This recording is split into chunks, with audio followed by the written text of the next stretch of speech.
face the truth, whether it be in India or anywhere, it's never easy to get your job. Your first job, your next job, your last job, it's never ever easy. But the visuals on your screen right now, they tell you a massive story playing out in India. Look at these visuals. Sea of people. These are almost thousands, 25,000 youngsters who gathered for around 600 vacancies, we are told. And in fact, there are some estimates that suggest somewhere around 1,500 to 2,200 vacancies at a part of the Mumbai airport. Look at this. Look at the visuals on your screen. Extremely telling. And this is in Mumbai.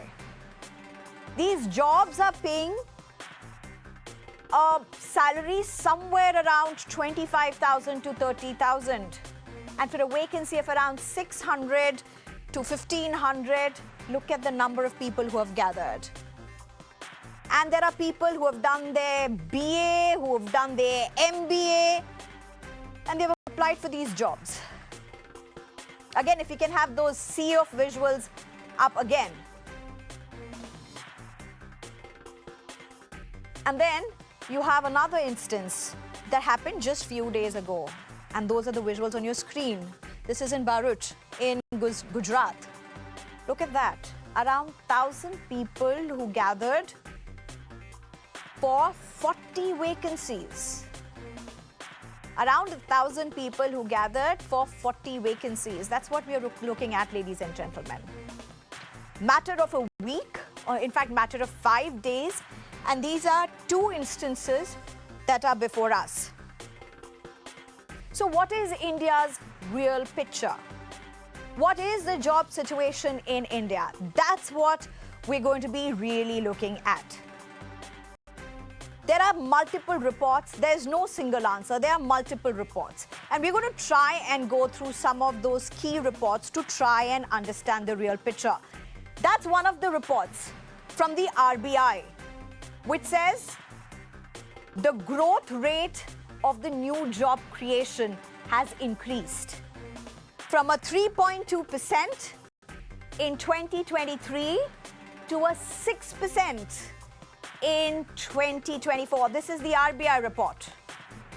If you could turn the page and bring the next graphics in. The RBI report goes on to say that the worker population ratio, and that is the employed in the country, has seen a massive increase. 2017 to 2018, it was somewhere around 46%, 46.8%. And then by 22-23, it is at 56%. The labor force participation has consistently increased, 49.8 to 57.9. The unemployment rate has decreased, is what this important report shows. Look at that. From 3.2%, from 6% in 2017 to 18 to 3.2%. That's what the RBI report says, that the unemployment rate has seen a drastic decline. And in fact, Prime Minister Modi quoted the RBI report and said that there are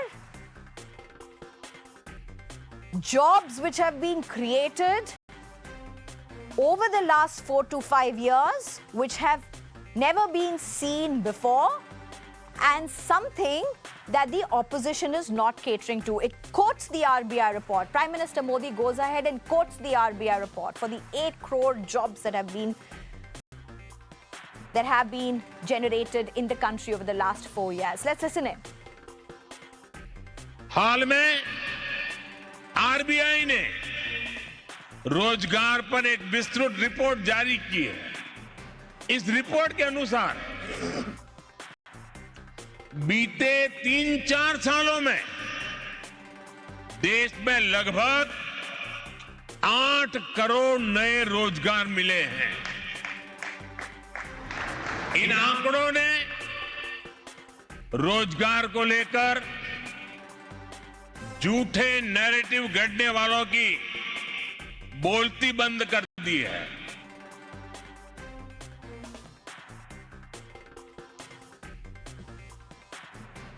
Okay, now remember this came just days after Rahul Gandhi had taken on the unemployment situation in the country and taken on the government over it, saying unemployment has taken a form of an epidemic in India.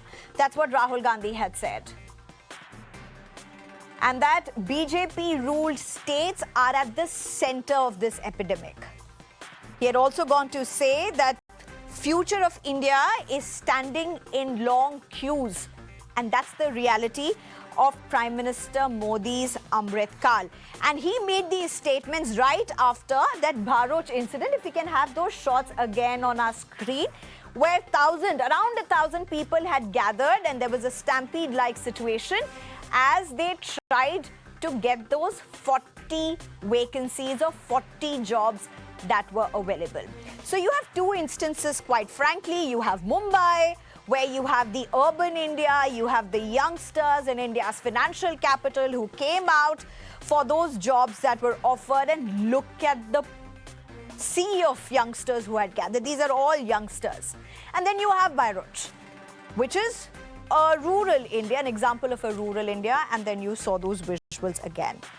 But you have the RBI, which is saying that the unemployment levels have dropped like never before, halved in fact, and the job creation has increased remarkably. But this is quite in contrary to the Citigroup report. Now, what does the Citigroup report say? That at the current 7% GDP growth, it wouldn't be enough to create jobs. What is the requirement of the jobs according to the Citigroup? And it is important to understand that according to them, annually there has to be at least a 1.1 to 1.2 crore jobs that need to be created. But according to the Citigroup study, at the current rate of GDP's growth, there can be only 80 to 90 lakh of jobs that will be created. So that's what we are really looking at. So very contrary Citigroup reports as well. Now, it's also interesting to see that the Citigroup report is quite in contradiction to the RBI report, because it goes ahead to even speak about the quality of jobs that have been developed. Now, the Citigroup goes on to say that the quality of jobs have seen there's a big issue in the quality of jobs. They go on to say that the bulk of jobs that have been generated are being generated still in the agricultural sector, which is around 20% of India's GDP, but goes on to say there's around just about 11.4% of jobs in the manufacturing sector, which is a bulk of India's GDP.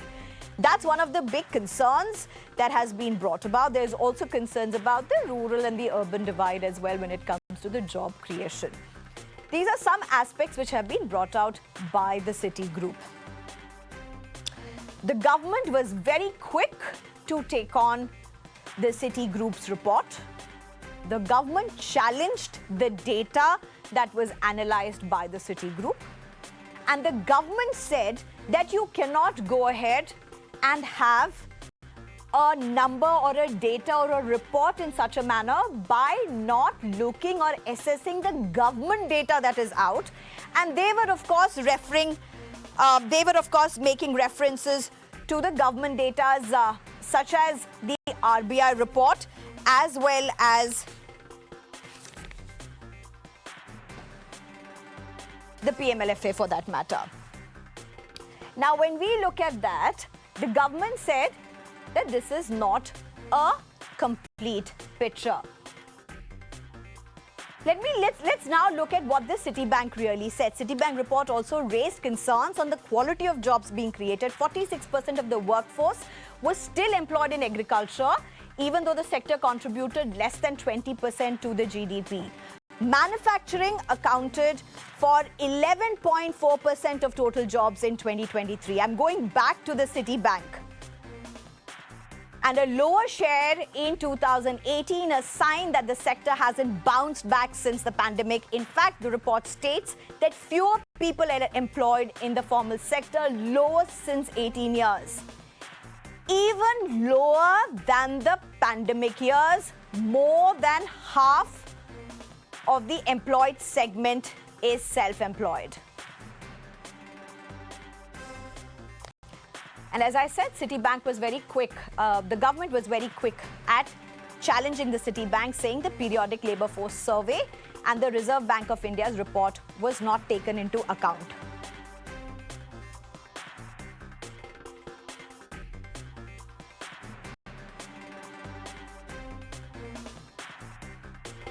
In fact, let's look at the periodic labour force survey. India's employment status. It says the worker population ratio from 46.8% has increased to 56%. When it comes to the labour force participation, from a 49.8%, it is up to 57.9%. And from the unemployment rate, from an 18.6%, it's up. For an unemployment rate of 2018 to 2018, from a 6%, it's down to 3.2%. And India's working population, that data is on your screen. Look at that. That will give you a sense of what the government claims, the India Employment Report, as it were, that there's a steady increase in the employed force and the projected rate as well. But there's a data by the Center for Monitoring Economy on India's employment, or the unemployment rate itself, which is seeing a consistent increase for that matter. Look at that. 2024, 9.2%. And if you look at all that's gone down, it's this unemployment rate has been seen a steady increase from 2008 all the way till 2024. It's been seeing an increase. This is by the Center of Monitoring Economy on India's unemployment rate. If we can have that graphics up. All right, we'll get it up as soon as we can. And according to the ILO report, this is important, India's youth and jobs. 83% of the unemployed workforce comprises of the youth. All right, that's the graph that we have, and I was trying to show it to you earlier. When it comes to the unemployment rate, look at the increase that seems to be suggested by this particular report, and it's important because it is also by the Center for Monitoring Economy, which is CMIE, on the India's unemployment rate. So there are varying reports, as I have been trying to bring before all of you, but what is the reality of it? How does one interpret these varying realities? I've got experts with me, Vijay Sardana, who's a senior economist, Dr. Santosh Mehrotra, who's a senior economist, and Parvez Damania, who's a former executive director for KFA and Aviation expert as well. As well as I'm told we also are being joined by Professor Raghu. Okay, Professor Raghu has not joined us. All right, so if I can come to you, Mr. Parvez Damania, first, and thank you all three of you for joining us. It's a very complex issue, but our effort is going to be to break this down in a way that people who want to get jobs, who are in search of jobs, and who are trying to understand the real situation of India can get a grasp of it, because the complicated part of the data and the numbers, I've tried breaking down at least the last three reports. All right, so if I can come to you, Mr. Parvez Damania, first. Let's look at what happened in Mumbai today. What do you make out of that, sir? You're part of that sector, you're part of that segment. What do you make out of that? What was the kind of profiles of people who came to give those, to take those jobs?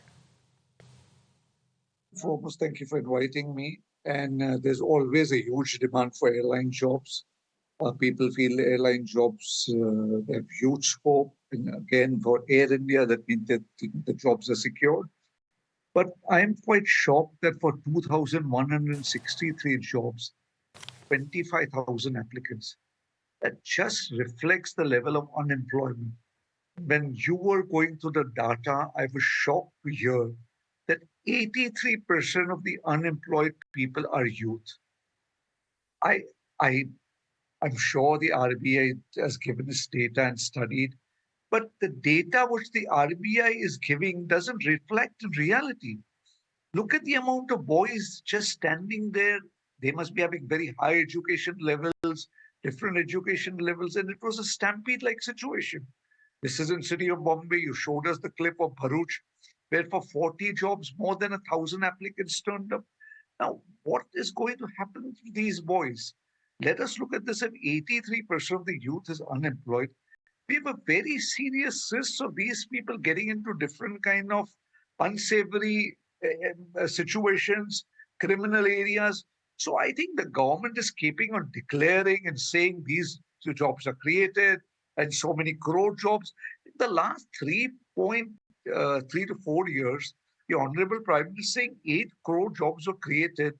I don't know which sectors they are talking of. I think they should give us breakup of the sector-wise where jobs are created, because I don't think any unimaginable number of any huge number of jobs are created in the aviation sector.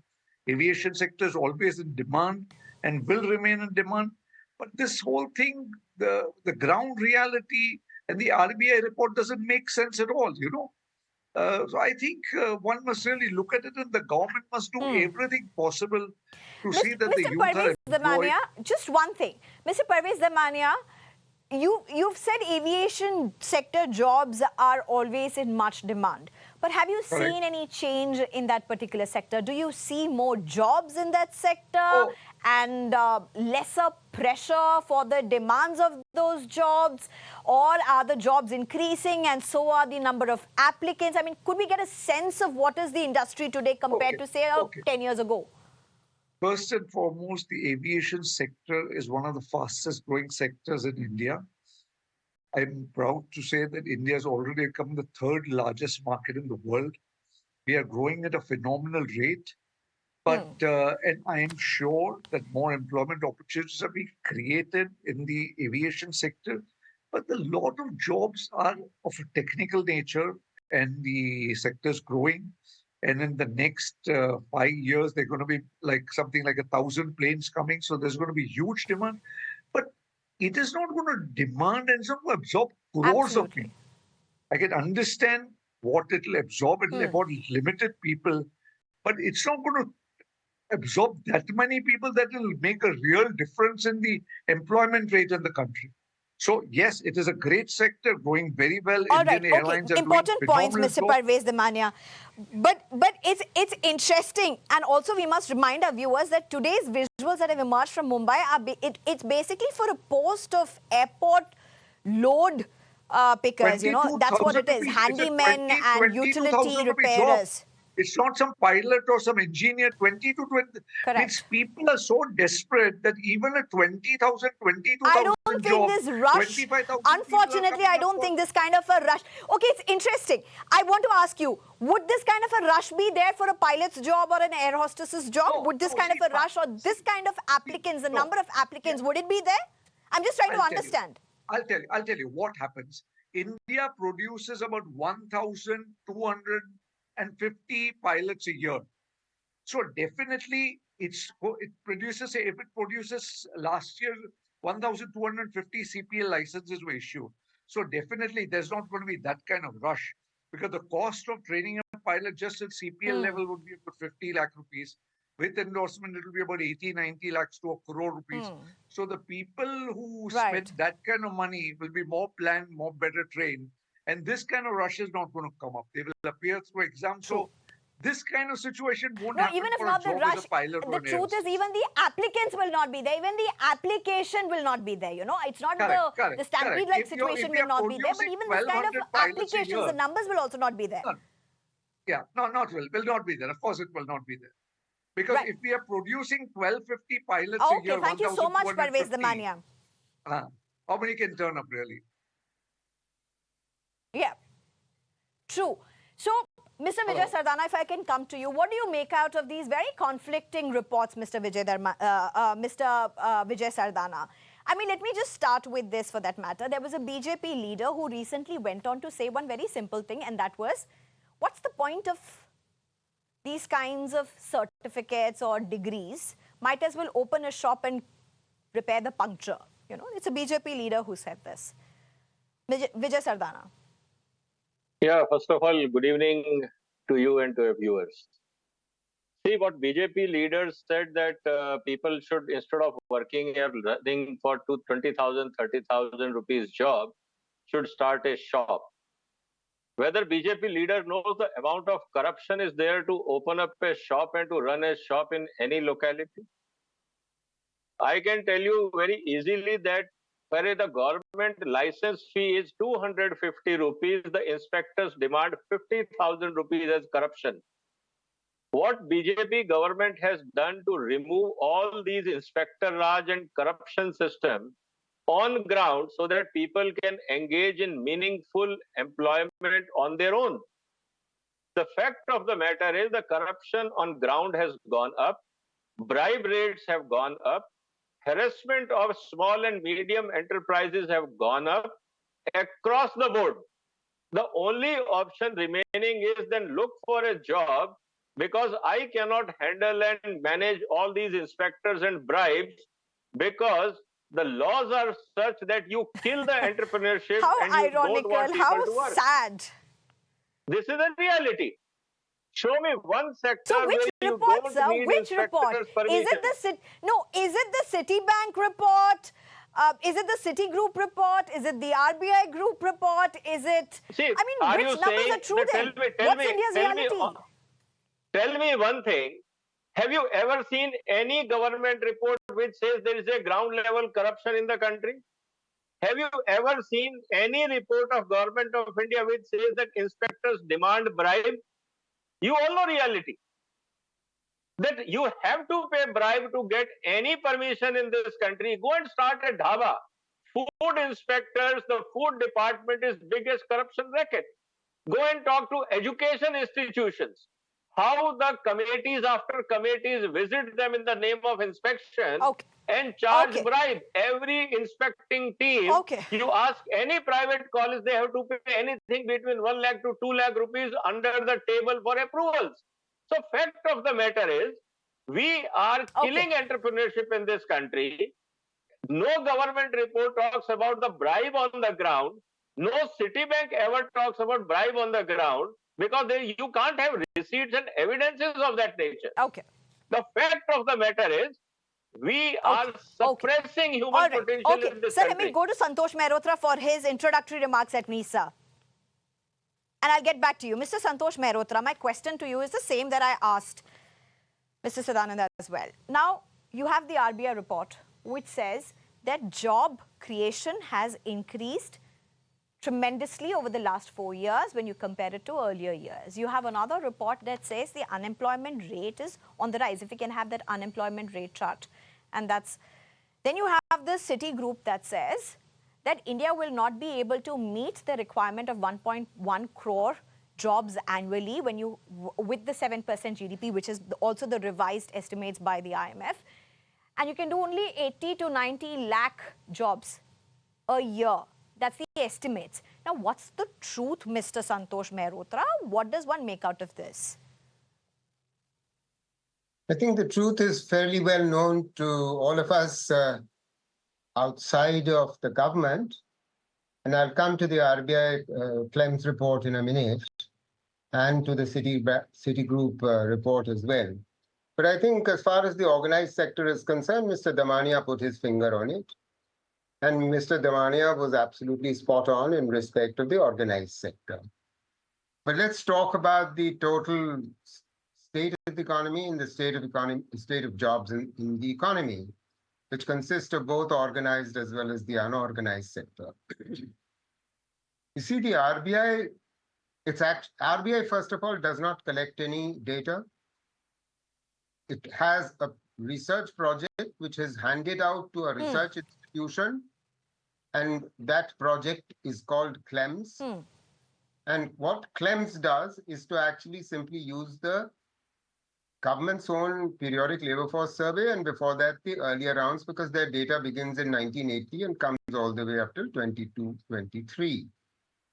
Now, the So just for clarification, you're not making up this word cleanse. That's the official word, is it? The word, ma'am, is KLEMS. It is an acronym. Right. I'm not going to Yes. go into the full form of the acronym. That's wasting your time as well as that We of have your that up, sir. Yes. Sure. point. Sure. Is, Go ahead, sir. RBI doesn't collect data. SBI does not collect employment data. RBI's CLEMS project has used the Ministry of Statistics, NSOs, PLFS, and that labor force survey. Now, though that data is available only at 5-yearly intervals, and since 17-18 after that at an yearly. Now, the PLFS data is telling us exactly what the CLEMS RBI is reporting. Now, let me tell you what the problem with the RBI and PLFS data is. The PLFS data definition, and RBI is merely following the government's PLFS definition, is not internationally compliant because they regard employment as including those who are members of the family are doing unpaid family labor.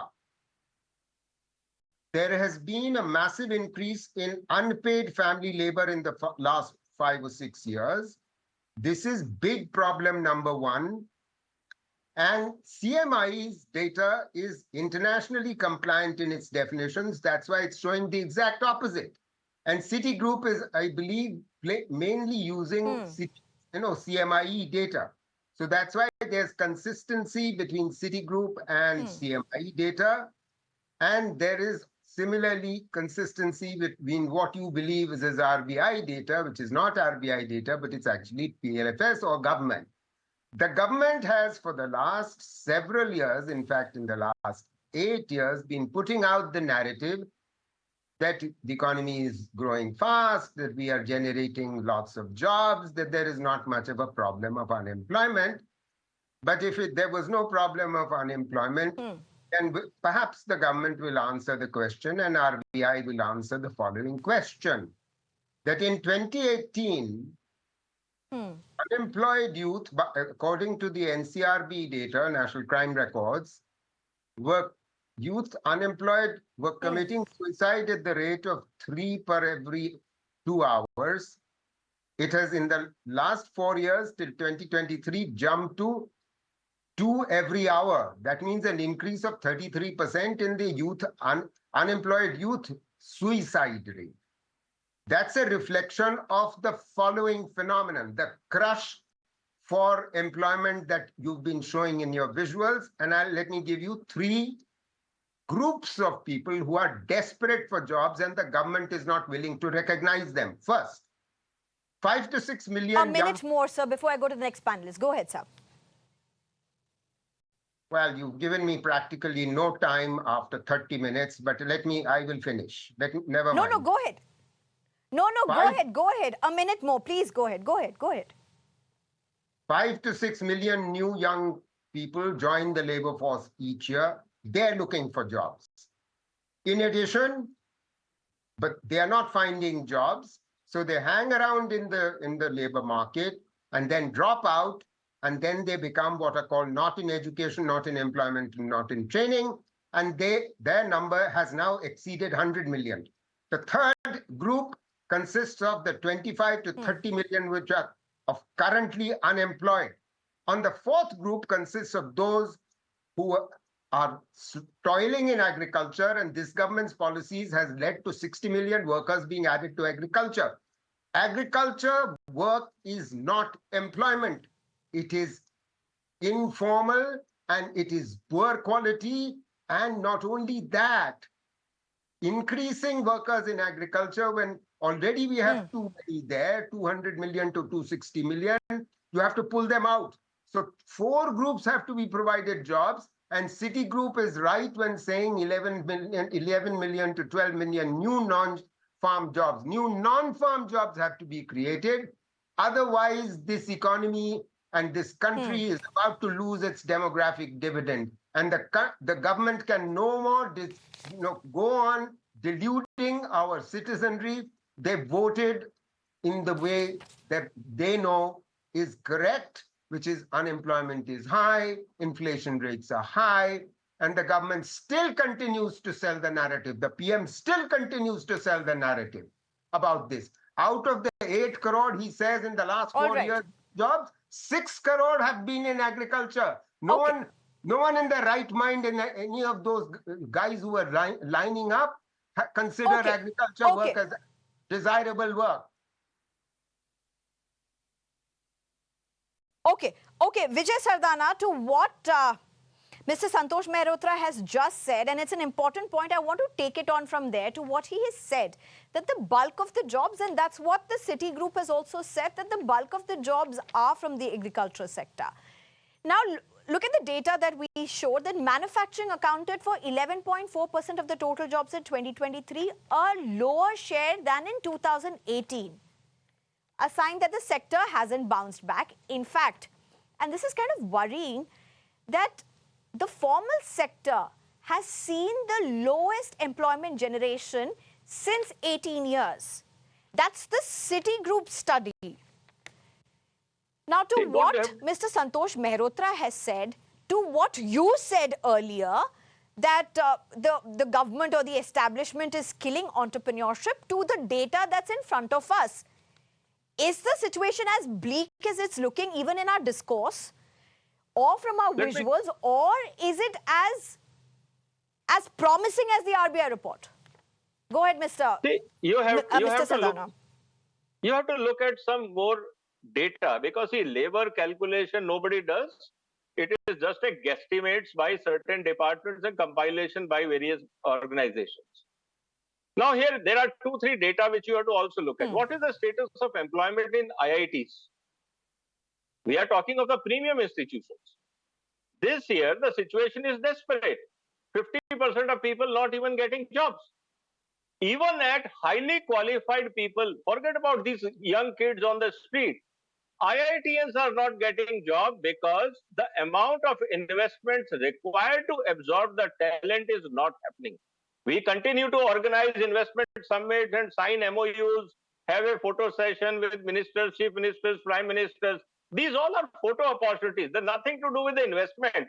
MOU makes no sense. It is just like typing a paper for photo opportunity. Point here comes up is the investments are not taking place in the country at the level it should be. Otherwise, IIT qualified people should get the job, number one. Number two, whether the capacity utilization of existing industries are going up, that itself is a doubtful, except very few cases, because imports have increased 3 times even from China, which we are trying to boycott. In 2014, the import from China was about $54–55 billion. Today, it is touching something about $150 billion. Point here is that when we know India is a huge market, why government policies are not encouraging local manufacturing? Why imports are going up? Somebody should study that and find out. Talk to the entrepreneurs why they do not want to manufacture in India instead of.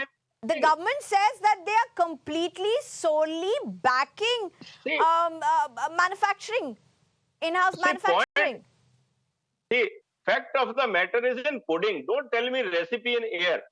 You are giving me a recipe on a TV, and when I cook that recipe, it makes no sense. It is a lousy recipe. Point here comes up is, what government is saying is secondary. What I am finding, primary data on ground, whether imports have gone up or not, tell me the fact.